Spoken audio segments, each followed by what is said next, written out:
If we're going to start building any kind of model about reality, we need to start with our axioms.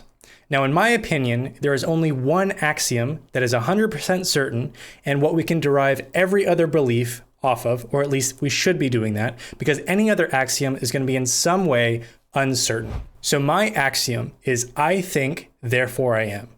I think, therefore I am is a statement about existence. If existence wasn't a thing, then we couldn't be sitting here having this conversation. Whether you live in a solipsistic world, so you're the only person actually in existence and nothing else exists, or everything outside of you exists as well, it doesn't matter. Regardless, there has to be something existing, right? And so at the very bedrock of all of our beliefs, of anything that's happening, there has to be this understanding that something exists. So when we're going forward and talking about my model of reality, I'm going to be using these brackets often, and these brackets represent existence. So everything that falls inside of the brackets exists, or falls into this trait that I am saying is existence, right? So things either exist or they don't. And if things don't exist, then they are considered nothing. Now, it's an oxymoron to talk about nothing like this because there is no such thing as nothing. So if something falls outside of the brackets, or rather to say, if something falls outside of the universe, if something falls outside of reality, it doesn't, right? There is no such thing as something outside of existence, because if there is a somethingness, then there is existence. And therefore, if there is existence, there is a somethingness. So from the fundamental axiom of I think, therefore I am, we're making a statement about existence. But existence, like I said, requires the something that is existing. So in my diagrams moving forward, we're going to represent that something as this circle right here. So again, just to reiterate, if there is existence, then there is something that is existing, right? And if there is something that is existing, there is existence. Outside of existence, there is not something existing. There is nothing out there. There's no something in nothing. So from the axiom of I think, therefore I am, we make the conclusion that there is something existing, right? We're being more verbose with how we're talking about existence because existence implies or necessitates that something exists. So in the same way that we've just been restating or being more verbose about how we're describing existence, we're going to do it one more time. So the last statement that we can make from I think, therefore I am, is that information that is not known does not exist. Now, when I say known, there is a lot of baggage that we bring into this. So when we think of known, we generally think of an agent or a perspective from some human, or let's say an animal, if we believe that animals have consciousness, looking at or being aware of or recognizing or having an experience of something, right? So if something is known by that perspective, something is being observed by an agent, right? But when we're talking about the universe, it's really hard to describe any kind of relationship between the something that exists and the existence. There really isn't a word that we have that describes that relationship. So in this discussion, in this analysis, I am pointing out the relationship between the existence and the something as what I term as knowing. So in the diagram here, we can say that the existence knows about the content, and that's how it exists. So this claim is that if something is not known, rather it falls outside of existence, and again, this is an impossible thing, you can't have something outside of existence, then it is not known. Therefore, everything that is known exists, and everything that isn't known doesn't exist. Existence is the knowing of the something. Rather, we're saying the exact same thing of I think, therefore I am, rather existence is occurring, there is something that is existing, and the something is known by the existence. And remember, the known is the relationship that I am placing between the existence and the something. So known in this context is similar to acknowledge, or we can even think of it like observing something. So if the universe doesn't know that something is inside of it, then how is that thing inside of the universe, right? So that's where the intuition of the word known can kind of help us understand what I'm trying to explain here. But remember, we're not talking about an observer or an agent or some transcendent being looking at us at every point in time throughout the universe. Rather, we're saying that the universe has this property of knowing about the something that exists inside of it. Because if the thing inside of it isn't known by the universe, then it necessarily falls into the region that we call nothingness, which is by definition nothing, right? It does not exist. So like I've been saying, what we've been doing here is not saying anything more than what we originally said with our axiom. I think, therefore I am. There is existence, right? What I'm doing is I am categorizing. I am expanding the definition of what it means to exist to make it more verbose. Or rather, we can think of it like if reality is, say, just this sphere, we're not changing or adding anything to the universe by arbitrarily drawing or sectioning it out in the way that I have. So now we're going to label the different parts that we define of the universe as region A, region B, and region C, right? So in this example, I have not created any more of the universe. I have not manifested anything extra that wasn't already existing in the universe. Rather, I arbitrarily, as a subjective agent, have drawn lines across the universe and said, this is this thing and this is this thing. I have created the illusion of separation, and in that way, I have broadened the definition of what it means to exist.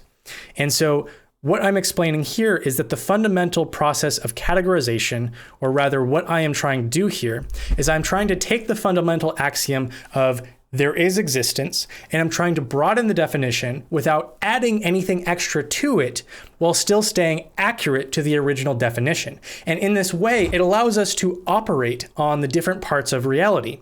So in this example here, we have existence, and we're saying that existence is the same statement as known information, right? So we just went over what information or content is, which is represented by this circle. We just went over what existence is, which are these brackets. And then we just went over this kind of relationship that existence has to the content inside of it, rather that it is known. The content is known by the existence. But what we're saying ultimately and fundamentally is nothing different than the first axiom that I talked about originally, which is I think, therefore I am. There is existence, right? Existence, that's it. And then from there, we're broadening that definition. We're trying to expand it and stretch it, or you can think of it like we are sectioning off the parts of a single whole into separate sections. And then we're saying existence is A plus B plus, or in this context, it'd be the content of existence is A plus C plus D is equal to the content, right? But the content itself never changed, was never added. There was no additional variable. Let's say we add variable E to this side. That means that necessarily we would have to partition off another category of the content inside of existence, because we can't simply add more to what existence is because it wasn't previously known by the universe. But we'll get into more of that later. So our brain, as an agent, as a subjective agent coalescing inside of reality, is a physical system that is computing a very broad definition of reality. And what we mean when we say that is that we are partitioning off this something inside of the existence into separate individuated pieces that we are then able to operate upon as we are having an experience of progressing into the future, right? So you can think of it like if you have any kind of choice, where let's say someone asks you to take a blue apple versus a red apple, and the ability to do so is a statement about existence itself, right? So there is something existing. In my mind, I have partitioned reality into this set of categories that include the category of red apple, the category of blue apple, the category of someone asking me to choose between those two things. But at the end of the day, we are still talking about the something that exists, and the something that exists fundamentally is existence itself. So let's look at this bottom example that I have here.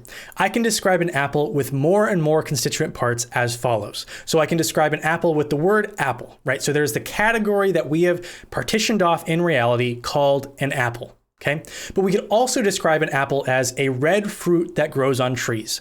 Now, by being more verbose about the description of an apple, we are expanding the categories that we are able to operate upon as we're talking about the apple or as we're regarding anything else.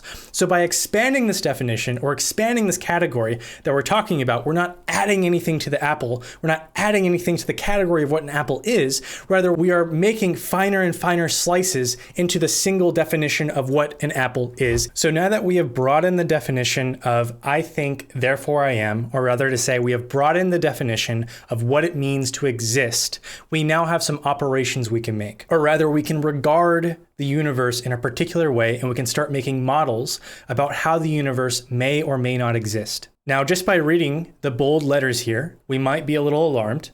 We might be thinking that there's a statement being made here that makes no sense because there's an intuition, there's a deep fundamental experience of this thing we call time. But I'm going to make a claim here, and then we're going to walk through the different ways that it's possible, or arises more precisely from this analysis we've been doing so far. And so just stick with me through it and see if it's convincing. And if it's not, that's okay. So in order to stay with the axiom of there is existence, we have to get away from any kind of separation or objective differentiation within the reality. This is because all we can claim fundamentally is that something exists, right?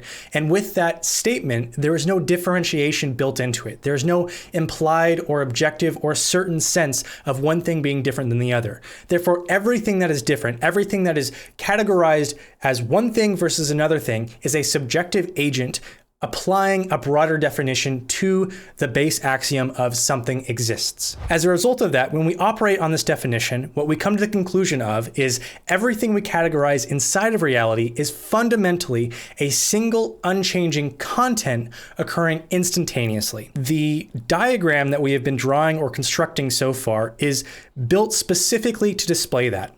So the circle inside of the existence brackets isn't simply an object, like a single object inside of reality. It is reality. It is everything that exists and everything that ever will exist. It is the universe. It is existence itself, right? Because when we're talking about this diagram, we're not talking about differentiated parts. Rather, we're talking about a single thing, which is existence, right? And so calling it a single thing doesn't even really make sense, but we're talking about existence, okay?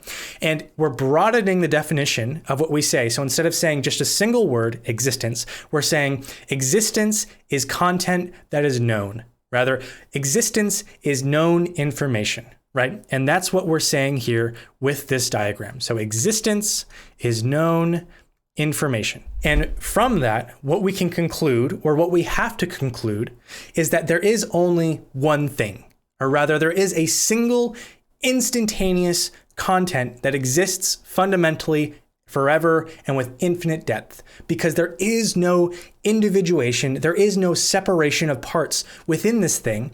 And so there really isn't words that we can use to describe it. So what we can do is we clobber together a bunch of terms that are really contradictory, like infinite, but instantaneously. There's really no describing the size or the expanse of the universe, because in order to have those kinds of properties, they have to be necessarily measured against something else. That is to say, there has to be something that it can be relative to. And if there aren't any separation of parts, then we can't make claims about the size or about how much time is passing or about how deep something is, right? And so fundamentally, the statement of there is existence implies a single existence, or rather, the word single doesn't even encompass it. Rather, it's that there is existence, right? And that is the statement that we're making. So there is existence, and that existence is what we're talking about. And although the existence contains content that coalesces subjective agents that experience time, that doesn't necessarily, or actually at all, imply that time exists at all.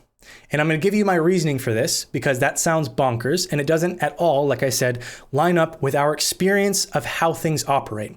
And you can even start wondering, how could we even be having this conversation? How can anything be happening if time isn't occurring at all? So let's walk through, first of all, why time doesn't make sense within this context of having a single fundamental axiom.